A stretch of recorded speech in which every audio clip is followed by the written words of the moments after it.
has increased, and more people are able to go to distant corners of the world to shop for the best deal in their healthcare needs.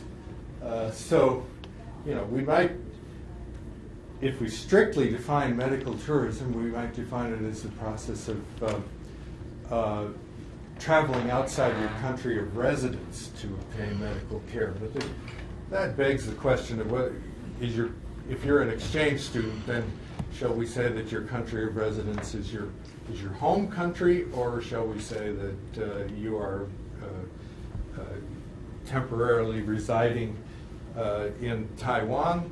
And if so, then if you go home to your home country for medical treatment, then would that qualify as medical tourism? So, when I started work with Ms. Le, with Kelly, she was interested in studying medical tourism, and this unfortunate experience came to my mind, and I suggested that maybe we could study the experience and do a survey research of the fellow graduate students here in Taiwan from overseas to explore their experience with medical tourism on 3 levels. So let's see.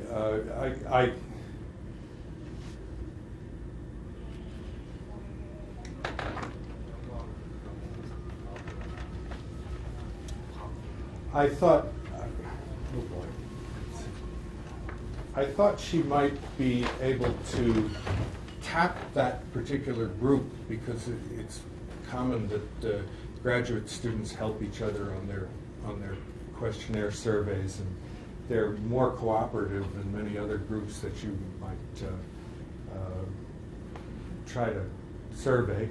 And I thought, well, there are 3 different ways we can pose questions to them about medical tourism.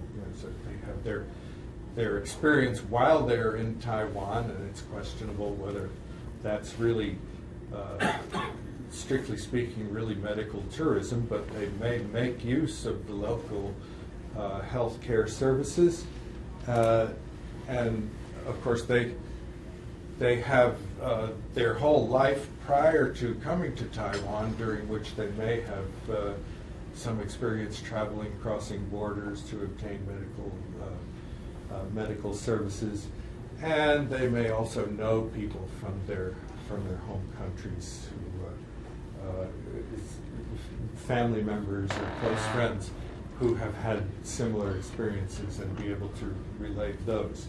So we have three levels of generality. 2 of them are based on first-person experience, and the third one is more hearsay, and therefore not as reliable. But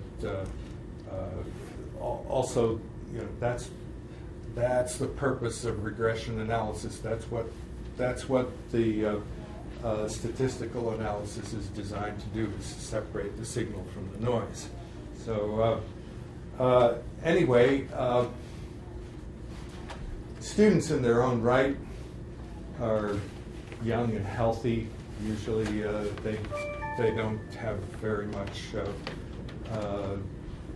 need for medical treatment, and they have to pass a physical exam anyway in order to get a visa to come here and study. They're unlikely to become medical tourists in the same sense that maybe older people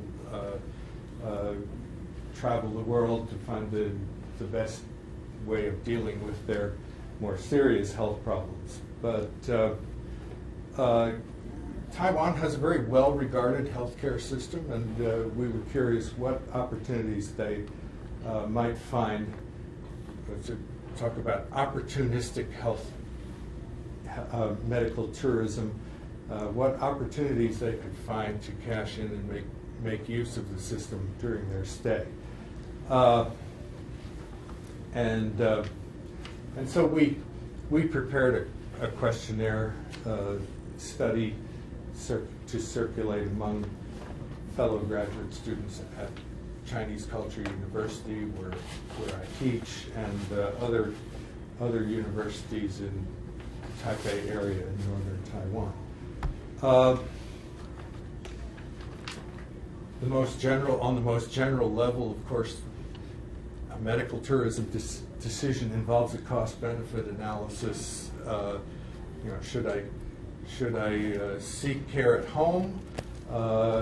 And if the prospects are not good at home, then I can compare numerous destinations, some of which may be far away, some of which may be prohibitively costly. I may have several variables that I've taken into account in determining the optimal destination. Expected costs don't just include the direct cost of care, but they include travel costs, living costs, the time needed to recuperate, and they may be affected by insurance coverage.